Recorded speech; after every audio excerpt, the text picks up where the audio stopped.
filhos de Francisco. Bom dia, boa tarde, boa noite para quem está nos ouvindo no podcast, para quem está nos ouvindo ao vivo na live. Um abraço, boa tarde, feliz Páscoa. Nós estamos aqui às 16 horas e 8 minutos no domingo de Páscoa, dia 4 de abril de 2021. Páscoa que nós esperamos que seja de todo o povo brasileiro. Quero mandar um abraço para o pessoal que está nos acompanhando na live, vovó Eliana, Fernanda Fonseca, o Luiz Felipe, que daqui a pouco vai entrar ao vivo com a gente, Manuela, Marcelo, Patrícia, Tatípio, deve ser Tati. É a Tati Pio, minha cunhada. Isso, então boa tarde mais uma vez a todos vocês que nos acompanham. Pode mandar sua sugestão, sua pergunta, seu comentário, seu desejo de Feliz Páscoa. Eliana já mandou para nós um abraço. Que Deus abençoe a cidade aí que está complicado, Sorocaba. Um abraço, Eliana. Um abraço para toda a família. Bom, eu gostaria de iniciar essa live hoje, Pascal, lembrando de um trecho da Samaritana e lembrando meu tempo que eu era pregador na Renovação Carismática. Que é o seguinte, Jesus conversando com a Samaritana. Quando Jesus defronta a Samaritana com a realidade dela, né, ele mostra para ele a realidade dela, ou seja, você não tem marido, porque você teve 5, que você tem agora não é seu, ela muda de assunto. Ela larga a realidade para falar de religião. E ela começa então falando de religião, perguntando para Jesus. Ela fala assim, vejo que você é profeta, você conhece a minha vida, né? Então já que você é profeta, vamos falar de religião. Deixa a minha vida de lado, eu não quero falar da minha vida, vamos falar de religião, vamos mudar de assunto. E ela muda de assunto. Nossos pais adoraram neste monte, mas vós dizeis que é em Jerusalém que se deve adorar. E Jesus então responde, mulher, acredita-me, vem a hora em que não adorareis ao Pai nem neste monte nem em Jerusalém. Vós adorais o que não conheceis, nós adoramos o que conhecemos, porque a salvação vem dos judeus. Mas vem a hora, e já chegou, em que os verdadeiros adoradores hão de adorar o Pai em espírito e verdade, e são esses adoradores que o Pai procura. Deus é espírito, e os seus adoradores devem adorá-lo em espírito e em verdade.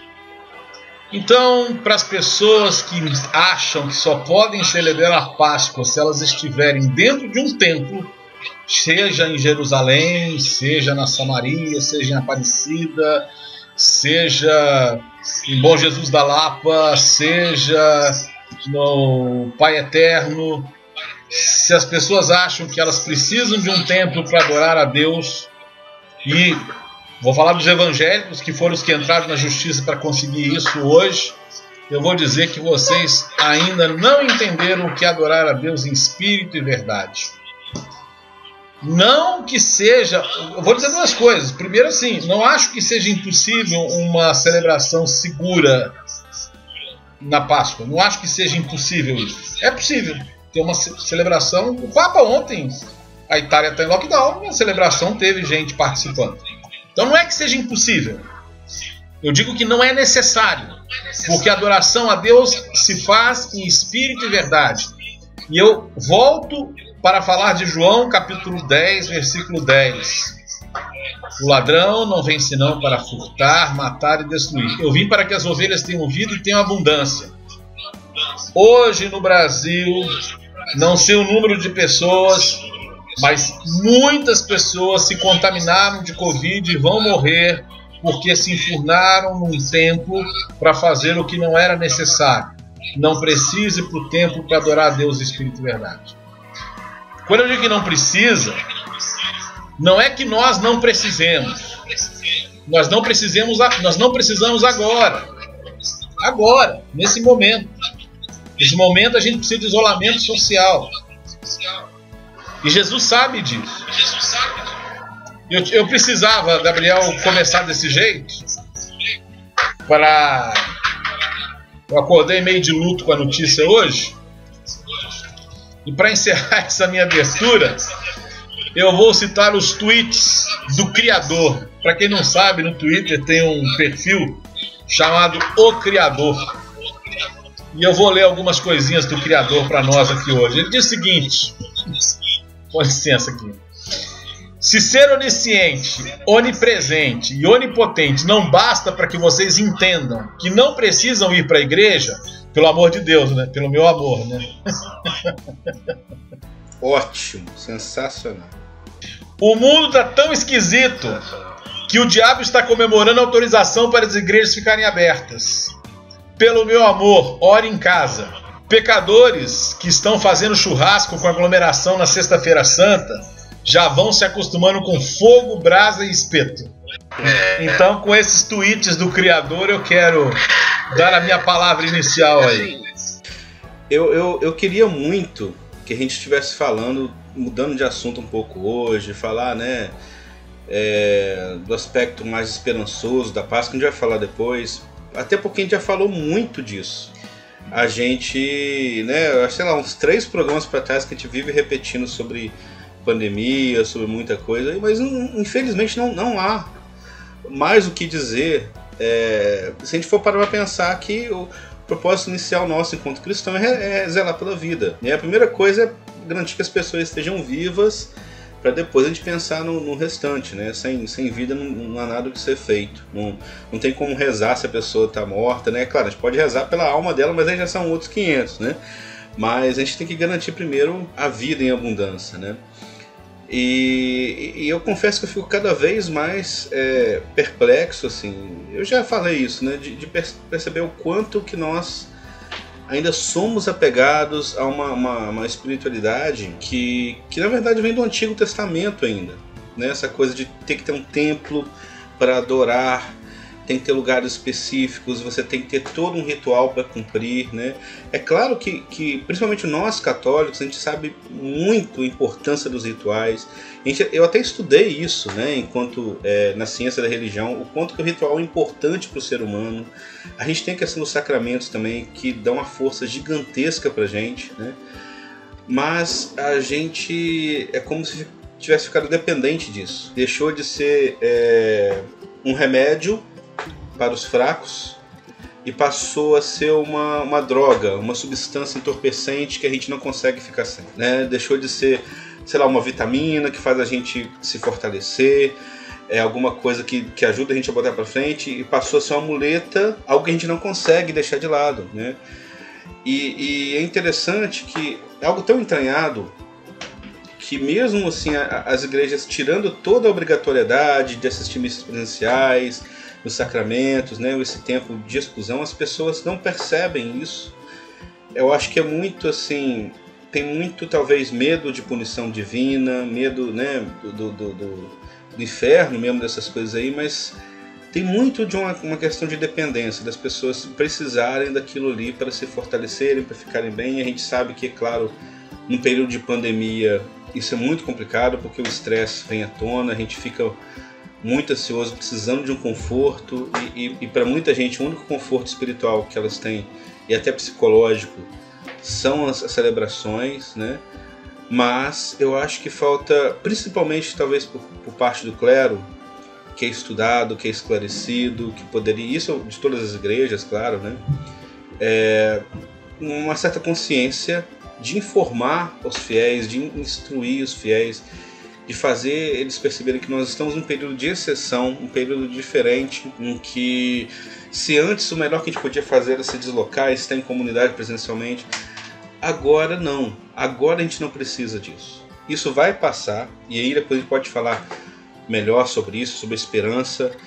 Vai passar, né? Porque as pandemias passam, já passaram todas que vieram até hoje sem vacina, né? Sem 1/3 do conhecimento que a gente tem hoje.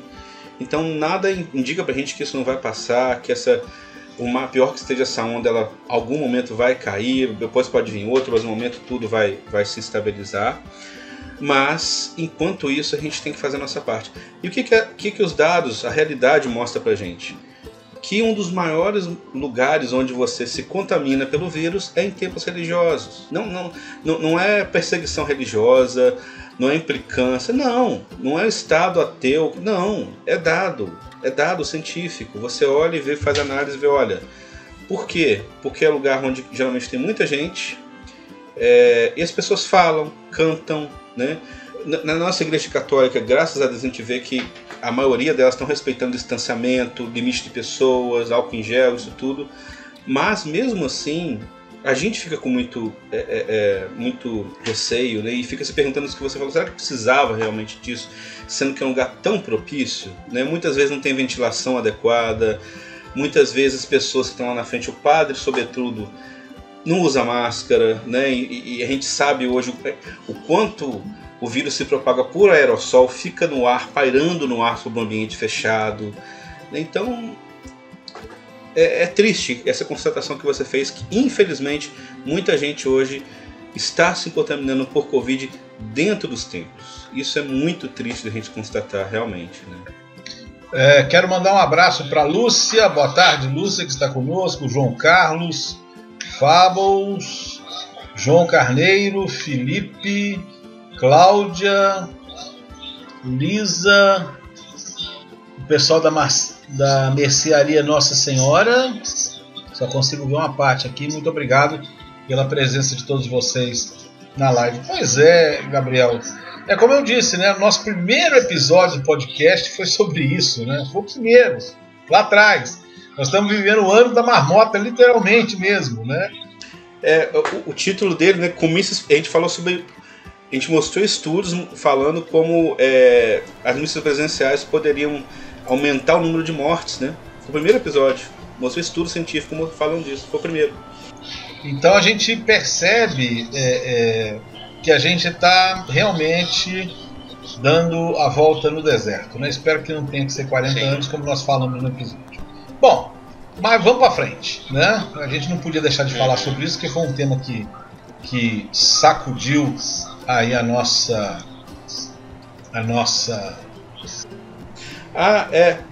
só para esclarecer que eu não sei, às vezes está chegando agora, a gente está conversando sobre a liberação que o Supremo Tribunal Federal fez das missas presenciais, né? Porque, enfim, tem essa briga na justiça aí. Uma associação evangélica entrou pedindo que missas, não, cultos, né? Todo tipo de culto presencial fosse liberado a partir de hoje no Brasil, nesse momento terrível da pandemia que a gente está, né? E eu gostaria de então voltar, né, um pouco à homilia do Papa na Vigília Pascal, que foi realmente fantástica, né? Foi uma coisa preciosa. E uma coisa que me chamou a atenção, né, na homilia dele, né, na vigília, obviamente ele falou da ressurreição, evidentemente é o tema, né? Não tinha como. Mas algumas frases que marcaram bastante. Irmão e irmã, se nessa noite tens no coração uma hora escura, um dia que ainda não raiou, uma luz sepultada, um sonho despedaçado, abre o coração maravilhado ao anúncio da Páscoa. Não tenhas medo, ressuscitou. E mais do que nunca, agora sou eu dizendo, né? Eu acredito, Gabriel, que a gente só vai dar conta desses tempos que nós estamos vivendo na fé no ressuscitado, né? A morte já está ao nosso redor, né? Todos nós que estão participando dessa live, que vão ouvir o episódio do podcast, conhecem pessoas que estão com risco de morrer. Todos nós. Ninguém está fora disso. E nós estamos com esse risco de morrer. Todos nós. Ninguém sabe a reação exata que o corpo tem à Covid. Nós sabemos de pessoas que tiveram Covid, não tiveram nada, na reinfecção o caso se tornou grave. Então, nós estamos vivendo um tempo que eu comparo muito ao tempo da guerra. Como se tivesse uma guerra acontecendo, né? E essa guerra está matando as pessoas. E a gente pode ser atingido por uma bala, por um projétil a qualquer instante. Porém, como você disse, guerras passam, né? E o Papa falou sobre isso, né? O Papa falou sobre essa questão de que essa hora escura vai passar e que essas situações passam. E nós podemos ter certeza, em primeiro lugar, que Jesus está conosco. Em segundo lugar, que nós vamos ressuscitar. E aí quando eu falo que nós vamos ressuscitar, não é apenas a ressurreição, que para nós já é, sem dúvida alguma, um consolo, né? Se Jesus não ressuscitasse, vã seria a nossa fé, de São Paulo. Mas também nós vamos ressuscitar enquanto humanidade, enquanto pessoas, enquanto sociedade, a esperança da ressurreição. Sim, sim. Eu estou pensando muito, andei pensando muito sobre o que falar hoje, né? Nesse momento, né? Que a gente pensou em fazer essa live de Páscoa, um momento tão festivo, uma data tão importante para a gente, enquanto cristãos, a data mais importante, né? Enquanto cristãos, e justamente num momento tão terrível que a gente está vivendo aqui no nosso país, né? Com a pandemia fora de controle, né? E eu refletindo, eu pensei na diferença entre Natal e Páscoa. O Natal é uma data que ela virou universal, ela não é só mais cristã, né? Eu acho bonito isso, porque pessoas sem religião e às vezes pessoas de outras religiões e todo mundo cultivam e celebram às vezes Natal, desejam Feliz Natal para as outras, porque é um momento de esperança universal. É o nascimento de alguém, né? Um nascimento que pode dar mais alegria para a humanidade. Já a Páscoa ela é muito específica de quem é cristão mesmo, porque ela é fé na ressurreição. Então, ela é a fé de que Jesus venceu a morte. Então você tem que acreditar que Jesus é Filho de Deus para ele ter vencido a morte. Isso é importante a gente entender, porque a gente só pode celebrar a ressurreição se a gente passar pela morte antes. Nós temos que encarar a morte antes, para depois a gente chegar a ter esperança com a Páscoa, com a ressurreição. E aí eu acho que tem muito a ver com o momento que a gente está vivendo hoje. Você falou no começo, acho que 2 palavras essenciais que a gente precisa nesse momento: lucidez e esperança. A gente tem que ter muita lucidez. Eu acho que falta muita lucidez para a gente enquanto sociedade, por conta de todos o pandemônio que a gente passou ano passado, em termos políticos, em termos sociais, enfim, um monte de coisa. E deixou a gente meio que, mesmo quem tinha uma posição de oposição ao governo, entrou num certo negacionismo, né? A gente já está na segunda onda desde o final de novembro, dezembro, janeiro e fevereiro a gente já estava igual era na primeira onda, no ano passado. A gente teve notícias altamente alarmantes de Manaus, que todo mundo ficou desesperado, mas ainda assim a maioria das pessoas não se deu conta que nós estávamos num momento terrível e não voltamos a nos preparar, nos precaver como a gente estava precavido na primeira onda. Isso fez com que a gente entrasse nesse momento descontrolado agora, né, que eu acredito que seja como uma terceira onda de tudo subindo. Essa falta de lucidez, de entender o que está acontecendo, entender o que aconteceu e de agora ter uma noção clara disso também, de encarar essa realidade dura que está vindo em cima da gente. Como você falou, a gente vai ver gente morrendo, a gente, enfim, talvez tenha pessoas até famosas morrendo que a gente não esperava que fossem morrer. A gente, enfim, tem uma crise que a gente talvez nunca tenha passado dessa forma enquanto sociedade no nosso país. A gente já passou por outras coisas, mas desse jeito não. Como outros países já passaram, sei lá, por terremotos, vulcão, tsunami, guerras, né? E a gente nunca passou por isso. Mas a gente precisa ter muito claro em mente que isso não é eterno. E isso é muito importante. E é daí que vem a nossa esperança. Porque se a gente achar que vai ser sempre assim, a gente desespera mesmo, né? Agora, se a gente falar, olha, peraí, não foram poucos meses como a gente imaginou que ia ser. O que dura meses são as ondas, mas a pandemia dura anos, né? As ondas duram meses, mas a pandemia dura anos. É informação que a gente não tinha lá que foi, algumas pessoas colocaram no princípio, mas a maioria das pessoas não captou isso, né? E hoje a gente precisa ter isso em mente. A gente tem que ter em mente que é uma batalha longa, é uma jornada, é uma maratona, não é uma corrida de 100 metros rasos que a gente tem que dar tudo agora. A gente tem que ir encarando essa pandemia com muita resiliência, muita força, sabendo que tem momentos melhores, momentos piores, vai ser um abre e fecha de comércio, de tudo, o tempo todo, mas não vai ser assim para sempre. O que a gente está vivendo agora, a gente vai fechando, daqui uns meses vai arrefecendo, a gente vai se preparar talvez para uma quarta onda, sei lá e tal. Algum momento, com vacina ou sem vacina, isso vai passar. E a maioria de nós vai sobreviver. A gente tem que pensar que a nossa vida não vai se resumir agora. É um momento de provação e a gente precisa evoluir e aprender com isso, por mais difícil que seja. A gente tem força de encarar isso e a gente vai chegar do outro lado. A questão é como nós vamos chegar do outro lado. E é aí que reside a nossa esperança. A gente ter isso em mente. Não é o fim, definitivamente não é o fim. Não é o fim do mundo agora. E isso, na mensagem do Papa na Praça Vazia no ano passado, ele falou isso, né? Não é o tempo do seu juízo, do juízo de Deus, do juízo final. É o tempo do nosso juízo. Essa frase é linda, né? É o tempo do nosso juízo.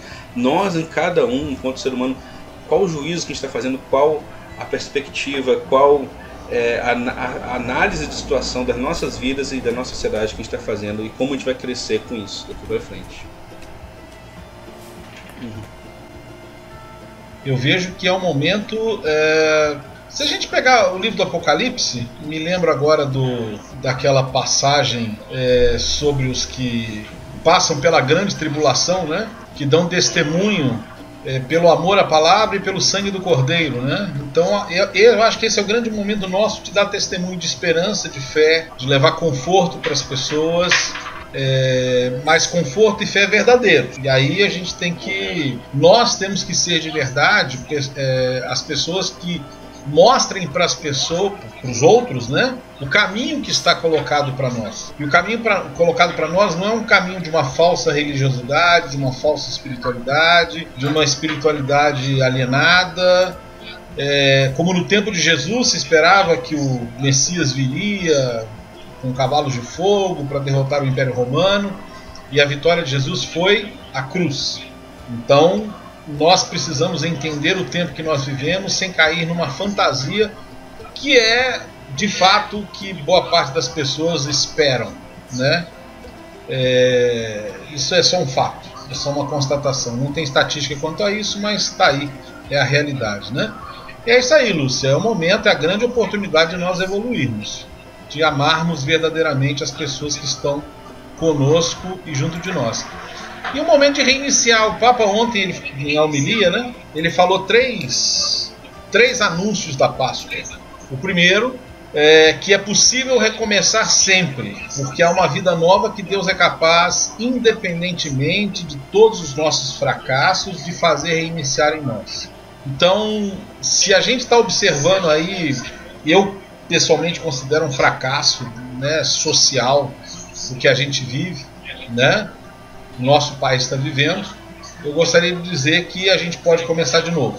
Sempre podemos começar de novo. O segundo anúncio que o Papa comentou ontem na homilia, né, que a fé não é um repertório do passado. Jesus não é um personagem ultrapassado. Ele está vivo aqui e agora. Caminha contigo todos os dias na situação que estás a viver, na provação que estás a atravessar, nos sonhos que trazes dentro de ti. Então esse é um ponto que eu acho muito interessante pensar. Não interessante, necessário, essencial. Jesus está vivo e ressuscitado ao nosso lado. Ao nosso lado. Ele não vai nos tirar da provação em que estamos, na medida que pessoas, milhões para dizer a verdade, estão escolhendo essa provação para o nosso país. Quando não respeitam o distanciamento social, enfim, cada um tem a sua responsabilidade, né? De cima e embaixo, cada um tem sua responsabilidade. E aí me lembra uma coisa interessante: a gente não tem como evitar a pandemia.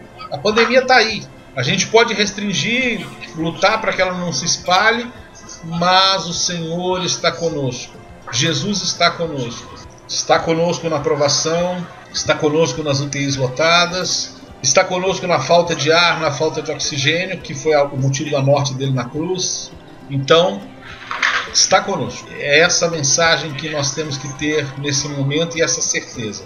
E o terceiro anúncio da Páscoa, segundo o Papa, né? O ressuscitado ama-nos sem fronteiras e visita todas as situações da nossa vida. Ele nos convida a vencer os preconceitos e aproximar-nos de quem está ao nosso lado no dia a dia para redescobrir a graça do cotidiano, de viver a fé no dia a dia. Eu acho que são palavras que no nosso dia a dia hoje, extremamente desafiador do nosso país, mais do que nunca, é o momento da gente compartilhar a fé. Isso que é algo que o Papa falou e que você sempre repete, né, que a esperança é saber que Jesus está do nosso lado. É muito importante porque a gente tende a achar que Jesus vai livrar a gente do sofrimento, né, em vez de estar ao nosso lado quando a gente está sofrendo. Tem até aquela clássica mensagem das pegadas na areia que todo mundo manda pelo WhatsApp, né, que nos momentos de sofrimento da vida a gente acha que Jesus não está com a gente, ele está carregando a gente no colo, aquelas coisas que todo mundo coloca, mas nem sempre, todo mundo transmite, mas nem sempre bota em prática, né? Eu acho isso importante porque a gente precisa ter uma mensagem muito difundida que quem tem medo de Covid é porque não tem fé, né? Eu tenho que rezar porque se eu deixar de... Aliás, eu tenho que rezar no templo, né? Porque se eu não for o templo é porque eu não tenho fé e eu tenho medo. E se a gente for parar para pensar na gravidade, assim, na força que é esse pensamento, porque o que a gente está colocando é que a gente tem um fenômeno forte, pesado, né, natural, que é a pandemia, e a gente está colocando como se Deus tivesse prometido que todos aqueles que estivessem em templos não fossem contaminados. Então seria algo do grandiosíssimo, ao estilo, por exemplo, de atravessar o Mar Vermelho a pé enxuto, né? Ou em outras passagens que a gente vê na Bíblia, de um povo escolhido que não é, né, aquela coisa, 1000 cairão ao seu lado e 2000 ao seu outro lado e você não será atingido. E o primeiro questionamento que a gente tem que fazer é: para que foi dada essa profecia? Porque Deus nunca falou assim que vai livrar todo mundo do sofrimento o tempo todo. Ele sempre foi pontual, né? Em várias profecias: olha, você vai atravessar o Mar Vermelho a pé enxuto, você vai passar por aqui e você não vai ser atingido, você vai ser isso, você vai ser... Ele nunca alterou a realidade para os que seguiam ele. Ele sempre deixou a realidade acontecer, as coisas naturais acontecerem, e em determinados momentos ele colocava a profecia: olha, para você isso não vai acontecer. E até hoje eu não vi quem foi o grande detentor dessa profecia, assim, que me convencesse disso. Segundo ponto, quem fez essa profecia, essa promessa de Deus, constatou que ninguém ia ser contaminado por essas pessoas? Porque uma coisa é Deus prometer que você não vai pegar Covid. Outra coisa é Deus prometer que você não vai transmitir Covid. Né? Porque... Verdade. Né, a pessoa pode até ter fé. Não, independente se eu pegar... Tem gente que fala, independente se Deus tiver prometido ou não, a minha fé, eu quero enfrentar, eu quero me sacrificar pela minha fé, então eu vou ao meu templo rezar, porque se eu pegar, tudo bem. Minha fé vale mais alto. Mas ela tem como garantir que ela não vai transmitir para a pessoa da família dela que não tem nada a ver com a história? Não tem. Eu nunca vi alguém prometendo que Deus falou comigo que eu não vou transmitir Covid. E para a pessoa que está no templo também, né? Às vezes ela vai levar Covid. Sim, outra pessoa, né? Eu nunca vi uma promessa de Deus: não, você não vai transmitir. Porque a gente sabe que até, né, é mais fácil transmitir do que ficar doente, né? Porque você pode estar assintomático, você pode ter uma doença leve e você transmite o Covid. Às vezes quem já pegou, né, transmite Covid sem ter a forma mais grave da doença. E eu nunca vi uma promessa dessa, que seria uma promessa muito interessante para a gente que é cristão e tem o amor ao próximo como algo tão importante, né? Deus fazia a gente: não, eu prometo que você não vai transmitir essa doença. Seria uma promessa linda de Deus, mas eu nunca vi ninguém falar. As promessas são muito individualistas, né? Você não vai ser atingido. Dane-se se você atingir o outro, né? O que importa é você não ser atingido. É muito estranho essa fé que a gente vê ultimamente, né?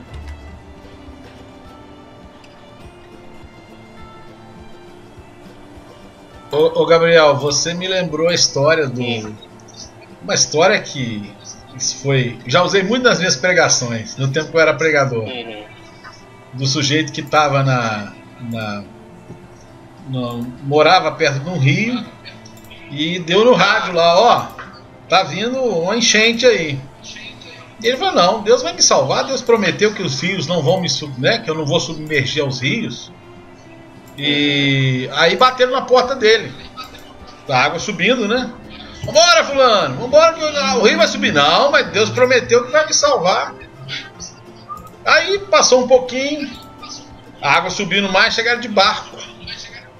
Vambora, fulano. Não, Deus prometeu que vai me salvar, eu posso ficar tranquilo que ele vai me salvar. Eu acredito em Deus. E aí ele subiu pro telhado, porque a água estava subindo, né? Aí chega o helicóptero. Ô fulano, nós vamos jogar a corda pra você aí, pra você subir e tal. Não, precisa não, Deus vai me salvar. Lógico que ele morreu, né? Claro. E alguém chegou no céu, ele nem cumprimentou São Pedro, ele já foi entrando direto para encontrar Jesus Cristo, né? E descascou com Jesus. Mas Jesus, eu confiei no Senhor. O Senhor falou que eu não ia morrer, que o Senhor ia me salvar. E o Senhor deixou lá morrer afogado. E é onde ficou a minha fé e o meu testemunho. Aí a hora que o cara soltou tudo, Jesus falou, posso falar agora? Pode, Jesus, pode falar. Rapaz, eu coloquei na televisão para te avisar. Mandei o pessoal bater na porta da sua casa. Mandei um barco. Eu mandei um helicóptero para te salvar. Você não quis sair, ué. Você queria o quê? É isso que nós estamos vendo, irmão. Por incrível que pareça, as pessoas estão deixando a realidade passar e não estão querendo enxergar. Gabriel, antes de você falar, um abraço para a Lu, que está conosco. Ela está aqui do meu lado, mas está conosco aqui também na live, falando sobre o que você disse do compromisso com o outro, que é o mais importante nesse momento. Gabriel, vamos colocar o Luiz na roda aí? Sim, deixa eu só fechar minha fala aqui, que a gente já chama ele aí, que ele chama os convidados dele a live bomba, né? Ele é um cara popular pra caramba, né? Tem até ex-Big Brother no Facebook dele, caraca, eu fui ver lá, o cara é famoso demais. Mas essa história que você contou eu sempre lembro dela, né? Do rapaz que estava lá na enchente, e Deus mandou muitas coisas e ele não aceitou.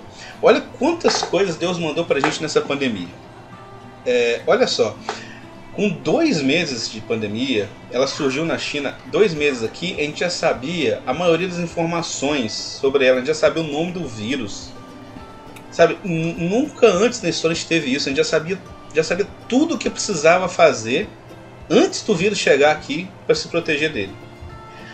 A gente está tendo uma era de informação como nunca houve na história da humanidade, então a gente tem acesso a isso que a gente está fazendo aqui, né? 100 anos atrás na gripe espanhola a gente nunca teria. As pessoas ficavam isoladas mesmo dentro de casa, elas e a família delas, mas ninguém, a gente não tem capacidade de comunicação, até para se informar, para saber o que está acontecendo, né? Era o rádio que elas tinham e olhe lá, né? Então, rádio, jornal, enfim, era muito mais difícil. Não tinha rádio ainda não, a rádio é depois. O que, na gripe espanhola? A rádio é depois. Pelo menos como... Nossa.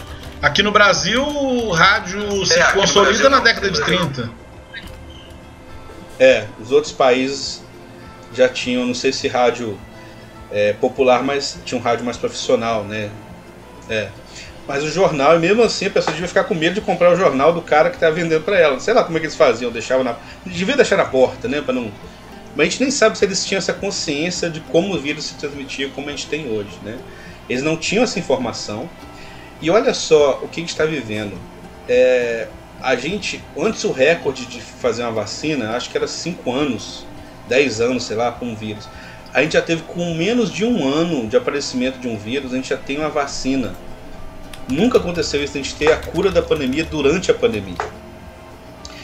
Então, se por um lado a gente está vivendo um momento terrível, por outro lado a gente pode sim, de certa forma, nos considerar privilegiados em relação às outras pandemias que a humanidade já passou, que nossos bisavós passaram, que muita coisa aconteceu antes da gente, né?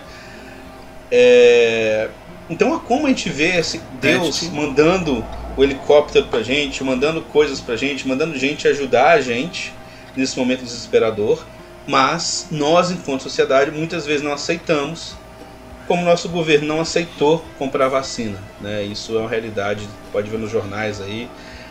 Ano passado, no final do segundo semestre, vários fabricantes de vacina ofereceram vacina, quase jogaram, compra a nossa vacina, e eles por algum motivo recusaram, por isso que hoje a gente está com tanta precariedade de vacina. Sei lá por quê, vamos entender isso, né? Mas enfim, pessoal, um beijo para Cris que está chegando aí, um abraço, Cris, saudade de você. Vamos fazer a nossa parte, com certeza. A fé é importante, né? E a gente tem que unir sempre a fé e a razão, como diria João Paulo II. Vou deixar com vocês com Barbedo. Feliz Páscoa. Grandioso abraço para todo mundo. Ô, Gabriel, você vai acompanhar a gente aí. Eu vou fazer um comentário. Eu vou aproveitar você aqui ainda para começar um assunto novo com o Luiz. Lá perto de Teófilo Otoni, onde eu morei muito tempo, em Novo Oriente de Minas, tinha um sacerdote que logo depois que ele morreu começou a ter peregrinação no dia da morte dele, para Domingos Búrzio. Foi meu confessor. Eu vou saindo pro Barbeiro entrar, tá. Eu vou ficar ouvindo, tá? Beleza. E o padre Domingos Búrzio, ele era um sacerdote já falecido, e o padre Domingos, ele era um santo mesmo, né? E aconteceu um fato curioso uma vez numa celebração na missa, e ele começou a contar para nós, a fazer um comentário sobre exatamente essa passagem que o Gabriel citou agora há pouco, que é a respeito da... Luiz chegando. Tô terminando de contar a história aqui, Luiz. Tô ligado, tô ouvindo. E aí o padre Domingos, ele começou a contar para nós, todos vocês conhecem aquela história, Pegadas na Areia, em que a pessoa tá lá e é carregada, né? Chega um momento que ela só vê 2 pegadas e reclama com Jesus: você me abandonou, não, você estava no meu colo. Aí todo mundo piedosamente falando assim: todo mundo aqui conhece, padre, é muito bonito. Ele falou assim: isso é uma bobagem tremenda. Aí quando todo mundo ele tomou aquele susto. Sempre tem alguém que fala: o rei tá nu. Aí a gente tomou aquele susto. Por que, padre, bobagem? Ele falou assim: porque o Senhor, ele não nos carrega no colo. Ele vai ao nosso lado e nos dá força e sabedoria. Vocês não ficam... Desculpa, aqui que eu estou ajeitando aqui. Vocês não ficam rezando para o Espírito Santo iluminar, dar força para vocês? Então, é isso que o Espírito Santo... É isso que Deus faz. Deus não carrega a gente no colo. Ele não nos infantiliza.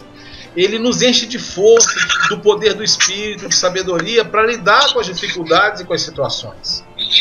É lógico que na mentalidade nossa brasileira, né, até uma fé bastante infantil muitas vezes, as pessoas pensam isso: porque Deus vai nos poupar, Ele vai nos carregar. Na verdade, Deus nos fortalece.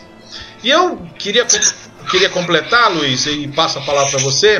Me lembrei de Corrie ten Boom. Corrie ten Boom é uma holandesa.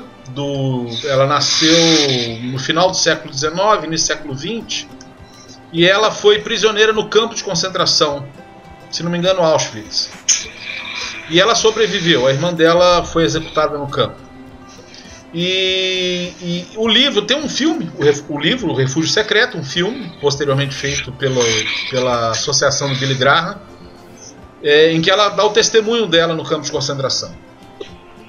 E a Corrie ten Boom, ela conta que quando era criança, e às vezes tinha alguma situação muito difícil para ela entender, o pai dela falou assim: minha filha, quando a gente vai para Amsterdã de trem,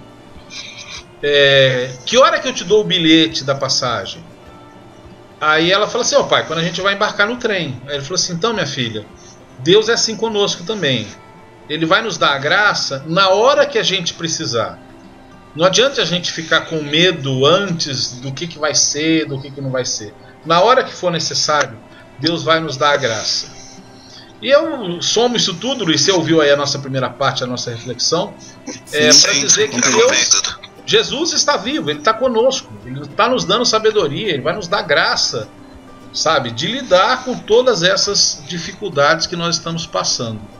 Boa tarde, Luiz. Então, o que você quer falar sobre essa Páscoa para nós? Boa tarde, Bassoli. Boa tarde, Gabriel. Boa tarde, nossos telespectadores, instagramistadores. Vou criar um neologismo aqui. Não deixa de ser um telespectador, né? Meus alunos aí da escola vão relembrar minhas aulas de etimologia, de morfologia. Tele significa distância, espectador é aquele que observa, né? Aquele que olha. Então aquele que observa a distância não deixa de ser telespectador, embora não seja televisão. Bom, enfim, brincadeiras linguísticas à parte. Engraçado, o Bassoli, que você deixou uma pista. Foi engraçado que essa deixa que você me mandou, essa foi perfeita para a primeira anotação que eu fiz do que vocês conversaram no primeiro, né, na primeira parte, você e o Gabriel. Que é o seguinte: a primeira anotação que eu fiz aqui se chama pensamento mágico. E é muito interessante assim, a gente ver como a nossa fé cristã, católica do Brasil, ela é contaminada por esse pensamento mágico. E é engraçado porque assim, a gente cresce dentro da igreja, né? Eu praticamente fui formado dentro da igreja, estou, né, convivendo com formação católica desde meu catecismo, né? Então desde os 8 anos de idade, eu tenho 43. Então, né, tenho anos de estrada aí, e a gente sempre escuta falando mal da superstição, né? Dentro da igreja a gente é muito formado, né, que a superstição é uma coisa errada, que a superstição é uma coisa não é compatível com a fé cristã, etc e tal. Mas, por outro lado, esse é um comportamento tão arraigado dentro da gente, pela nossa formação histórica, pela nossa formação familiar, pela nossa constituição de nação, de povo, que é muito difícil você conseguir tirar isso da gente. Então, muitas vezes o que acontece é que, em vez da gente ter superstições, né, alheias, às vezes até tem, né, tem aquelas velhas superstições que todo mundo fala, chinelo virado, espelho quebrado, treva de 4 folhas, etc. Aquelas superstições clássicas, a gente cria superstições cristãs, né? Então existem alguns hábitos, algumas práticas, algumas ideias, alguns pensamentos que na verdade são fundamentados no pensamento mágico e que tem pouco ou nada a ver com fé cristã, né? Então essa ideia de Deus vai me salvar, né? Eu vou aglomerar porque Deus me prometeu e eu não vou me contaminar. Isso é pensamento mágico, isso é superstição cristã. Não tem base nenhuma, nem teológica, nem bíblica, não existe base nenhuma para você crer num negócio desse. Porque as promessas de Deus para mim, meu querido, as promessas que Deus fez para você são um pacto pessoal seu com Deus. Ninguém tem responsabilidade nenhuma sobre isso, e nem você pode ter certeza absoluta sobre nada, sobre promessa nenhuma que Deus fez sobre a sua vida. Então é uma coisa meio la garantia só idiota, sabe? Assim, a única garantia de que essa promessa que Deus fez para você é você mesmo. A única garantia que você tem é você.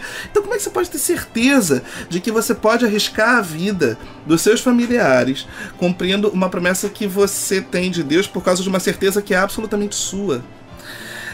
Então isso, a única base que alimenta, que dá, né, que sustenta esse ideário que a gente vê, né, a gente não vê tanto esse ideário assim sendo pregado para nós. Eu vejo que é uma coisa mais que surge espontaneamente por causa da nossa cultura, e isso acaba contaminando a fé, né?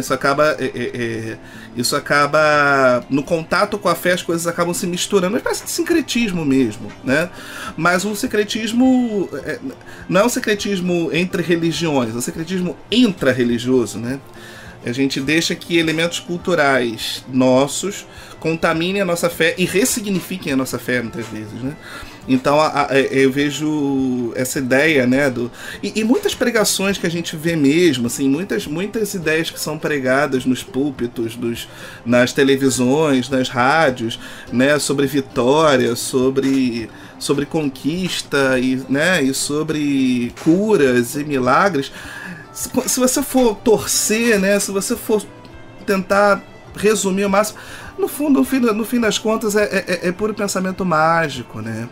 A gente, infelizmente, acho que por conta também da nossa formação, né, nacional, a nossa fé católica brasileira, ela é muito intuitiva e muito espontânea. Isso é bom por um lado, porque ela é autêntica, né?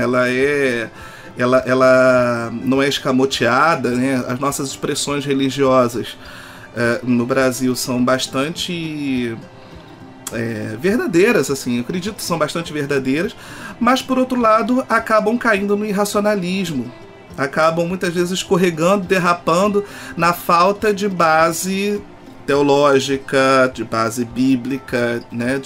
de fundamentação para isso.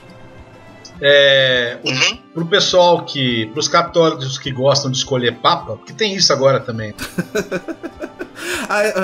A gente tem dois, né? Então virou meio assim, eu sou de Apolo, eu sou de Paulo, né? Eu quero deixar claro que quando a gente escolheu esse podcast o nome Filhos de Francisco, não é porque a gente só quer Francisco de Papa, não. É porque a gente quer aproveitar o Papa Francisco como João Paulo II foi o Papa, né, da minha vida, né? O maior parte da minha vida, o Papa foi Francisco, Bento XVI. Sim, nós, né? Então eu aprendi isso, eu fui seminarista durante um ano e o reitor do seminário dizia isso. Ele falava assim: eu não gosto de João Paulo II, não gosto, mas ele é meu Papa e eu vou seguir meu Papa. Bom, então para os nossos católicos que gostam de escolher Papa, qual Papa que vai seguir, eu sugiro que eles pesquisem uma entrevista de João Paulo II quando ele veio no Brasil a primeira vez, em 1981 provavelmente, se não me engano, em que ele dizia que no Brasil os católicos eram muito afetivos e pouco efetivos. Eu acho que isso ilustra bem o que você acabou de falar. Putz, perfeito. Então assim, Putz, muito bom.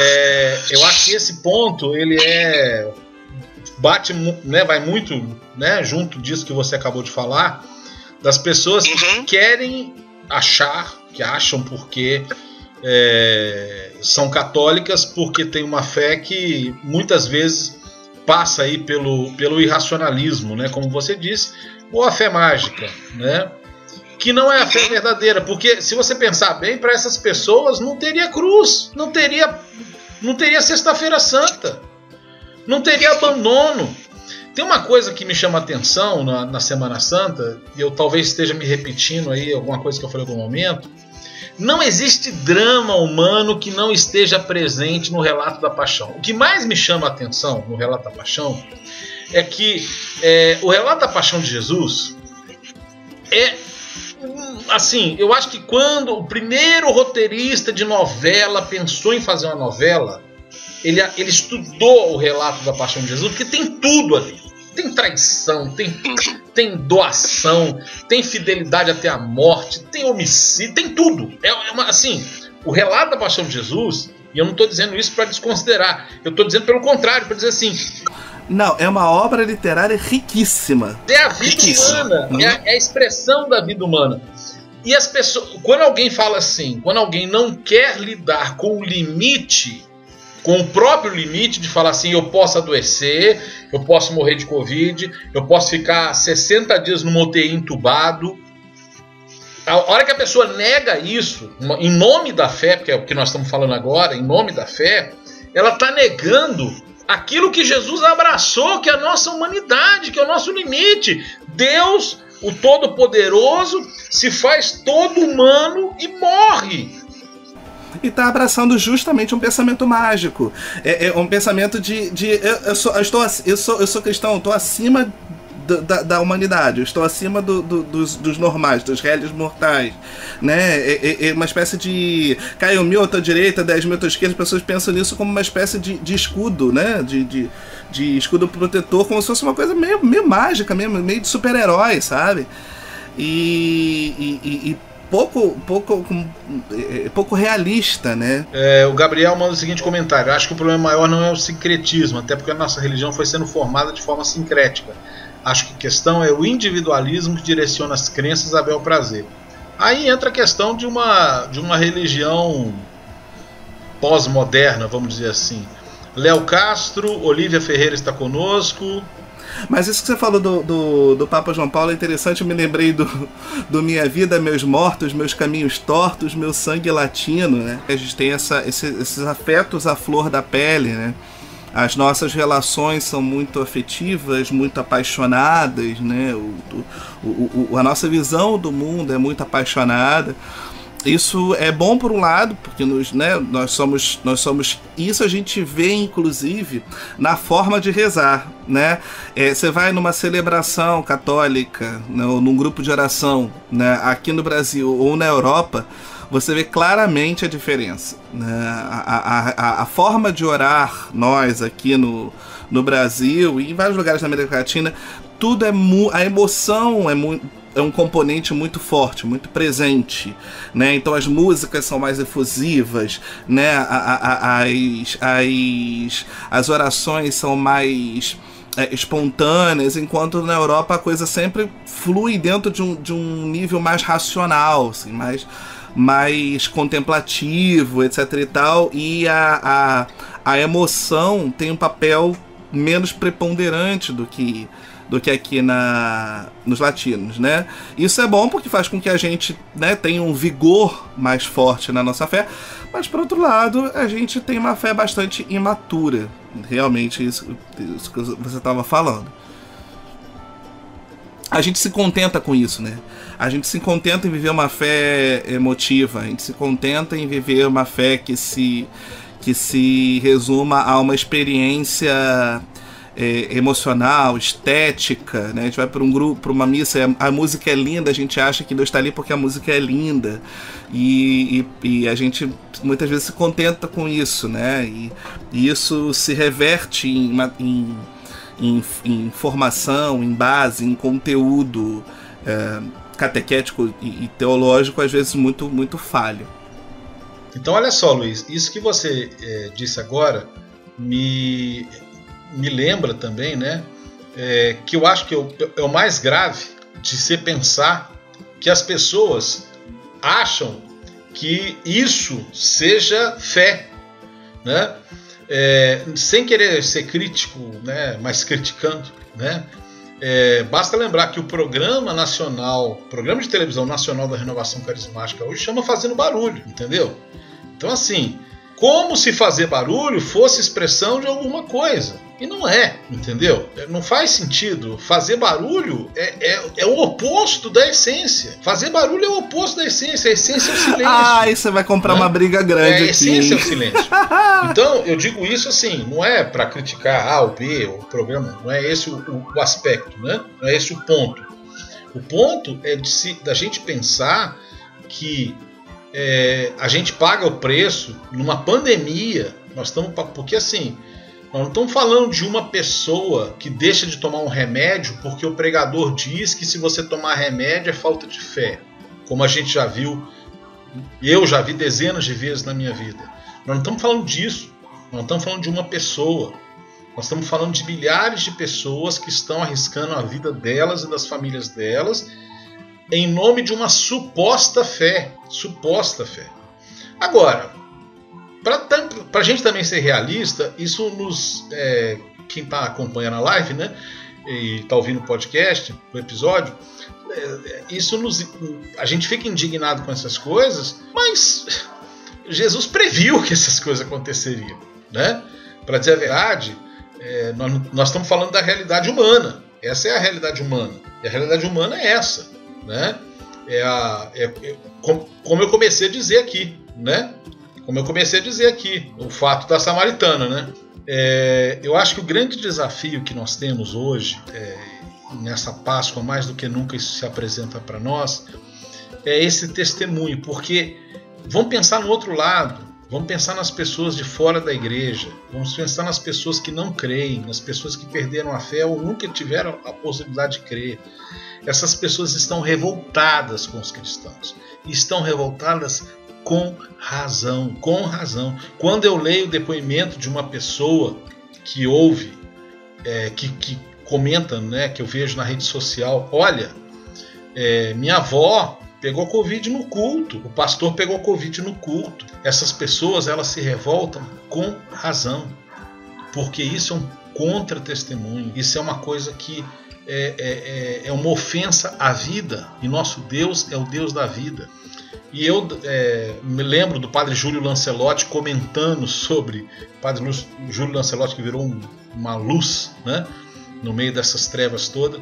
O padre Júlio falou assim: mas esse pessoal que entrou no Supremo para abrir os templos, eles entraram no Supremo para garantir auxílio emergencial para todo mundo?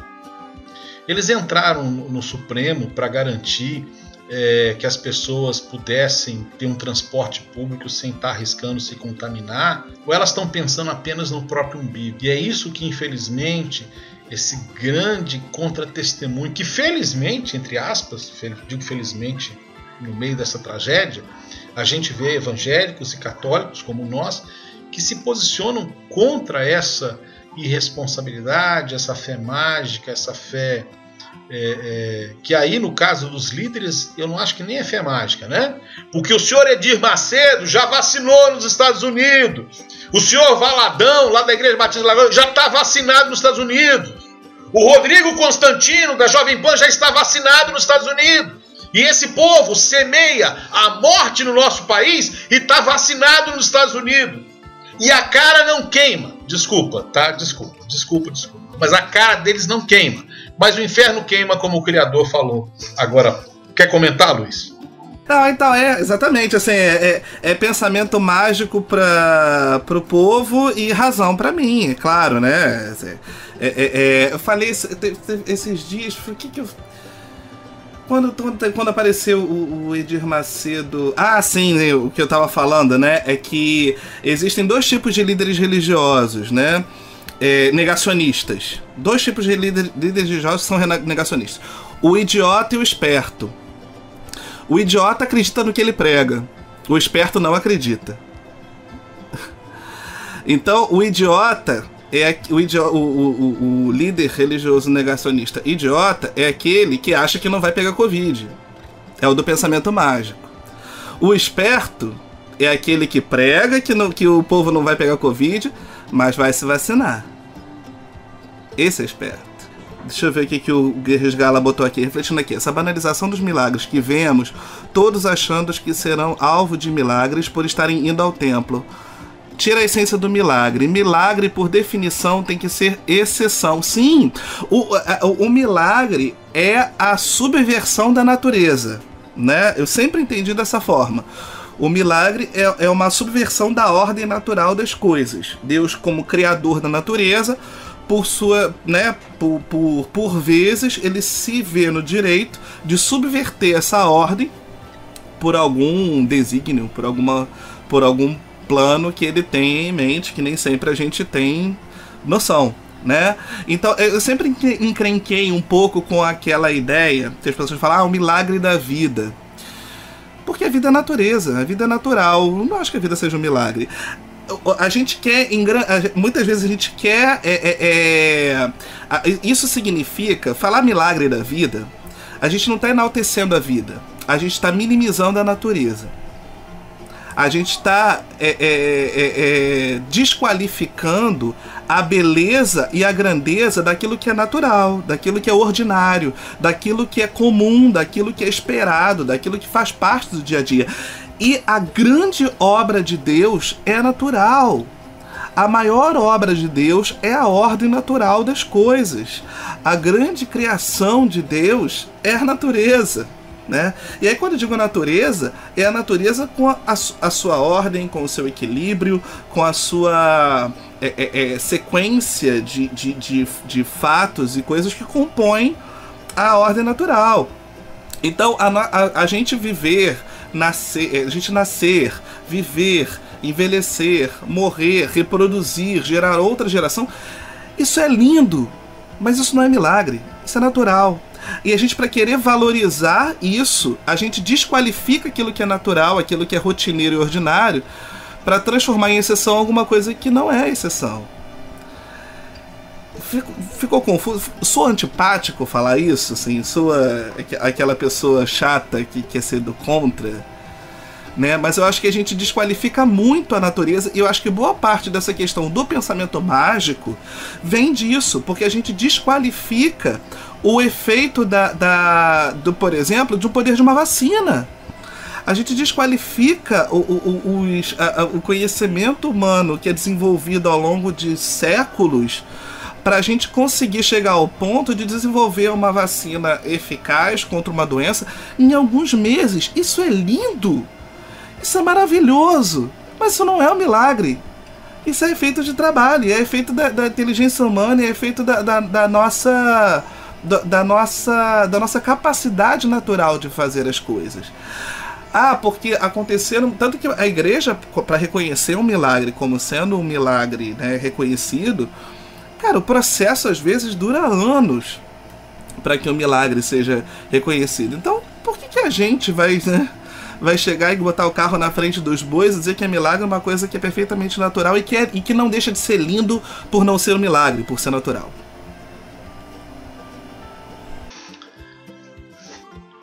Então, há um aspecto aqui no que a gente está conversando que você falou, e eu acho que foi espetacular essa reflexão no que se refere à natureza e o milagre, né? Porque essa necessidade de valorização do milagre é uma negação da vida de Jesus, que foi praticamente 30 anos numa vida ali na carpintaria, sem muita coisa diferente, como eu falei, né?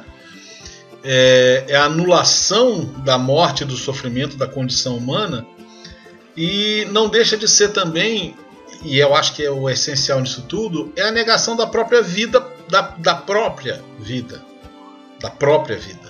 Ou seja, nós estamos negando a nossa realidade em nome da fé, e o Gabriel bateu muito nesse ponto, numa posição individualista. Porque, por exemplo, eu acredito que por um milagre, por uma intervenção divina, um médico, uma enfermeira que esteja lá no hospital atendendo os pacientes possa não ser contaminado por uma ação divina. Acredito nisso. Mas acreditar que por uma ação divina eu vou fazer uma aglomeração para minha própria satisfação e vou ser protegido, olha, isso não é o Deus do Evangelho, não. Eu acredito... desculpa, Luiz, eu tô com um delay, eu tenho que terminar a frase para você falar, só um instantinho. Eu acredito que uma pessoa que esteja pegando o transporte público e entra no transporte público lotado, como o BRT no Rio, como o metrô em São Paulo, e peça, Senhor, me proteja, que Deus possa proteger essa pessoa e essa pessoa não se contamine. Eu acredito nisso. Mas que uma pessoa, por interesse de achar que eu preciso estar na igreja porque essa é a minha religião e eu preciso estar lá, desconsiderando o risco que está expondo outras pessoas, desculpa, Deus não vai fazer esse milagre, não. O que você estava falando, você falou, isso não é o Deus do Evangelho. Sim, isso está no Evangelho, sim, está lá. Não tentarás o Senhor teu Deus. Exatamente. Eu acho que a gente estava aqui caminhando em textos bíblicos para chegar nesse que você tocou, que eu acho que é essencial. O diabo propõe a Jesus fazer um milagre, se jogar no templo, e Jesus tinha o poder de se jogar no templo e aparecer lá no templo e não morreria, ele tinha esse poder, mas ele fala, não tentarás ao Senhor teu Deus. As pessoas que estão fazendo esse tipo de coisa estão tentando a Deus. E eu acho muito importante mesmo, que nós possamos nos dias de hoje dar testemunho de Jesus vivo no meio dessa provação, dar testemunho de Jesus que está aí presente no sofrimento do povo, né? que se fez presente nessa cruz e que nós possamos ajudar as pessoas a carregar essa cruz nesse momento, para que a gente celebre em algum momento, que eu gostaria que fosse antes dos 40 anos pelo deserto, o tempo da ressurreição. Luiz Felipe Barbedo, eu quero agradecer a sua participação e dizer, vou passar a palavra para você encerrar, tá bom? E agradecer a todo mundo que participou da live conosco e está ouvindo o podcast depois também. E esperamos que a gente possa celebrar Jesus que está vivo e ressuscitado. As palavras finais são suas, Luiz, pode falar.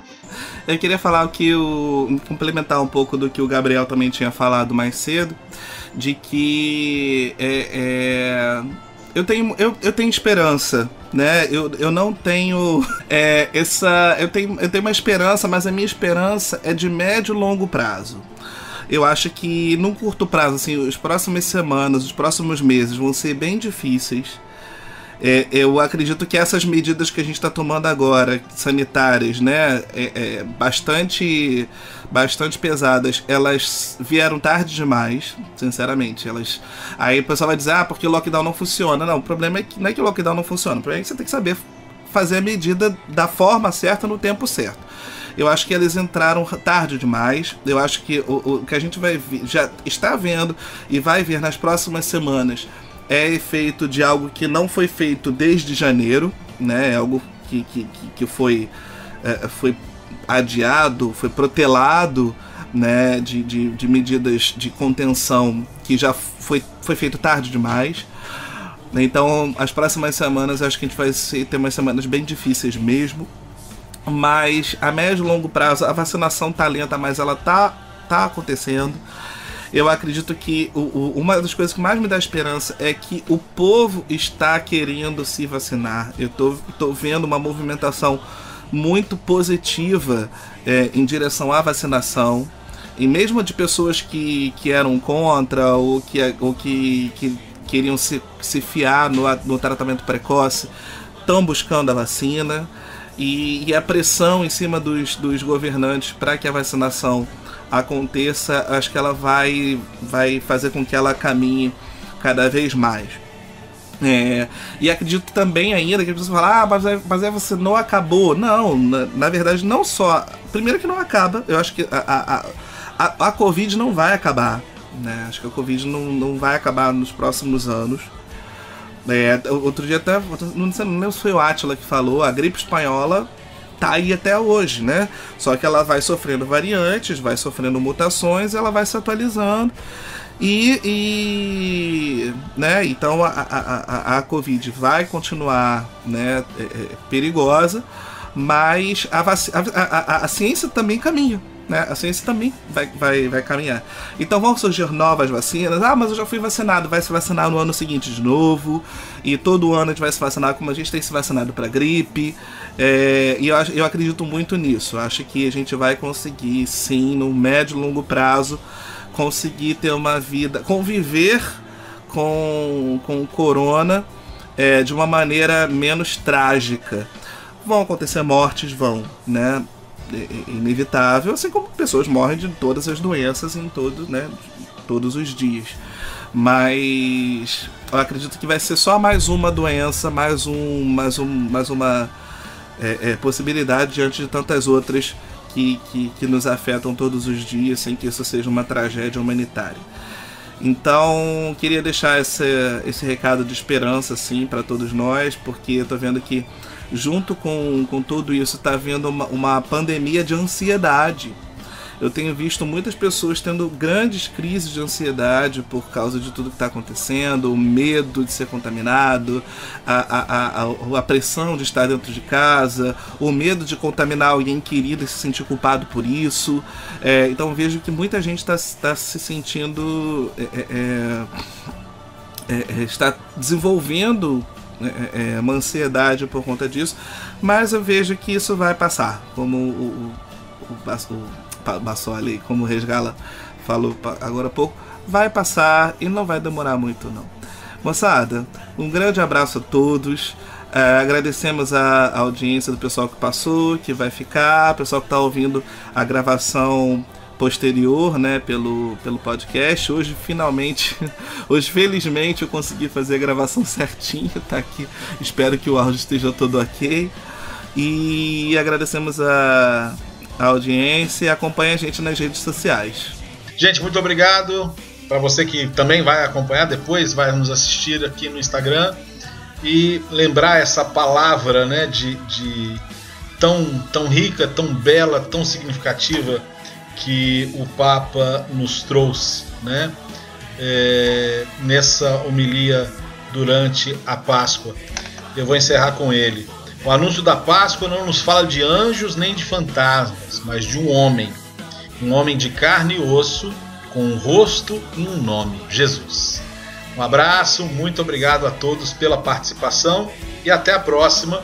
Acompanhe o podcast Todos os Tocadores, Filhos de Francisco. Um abraço. Ressuscitou.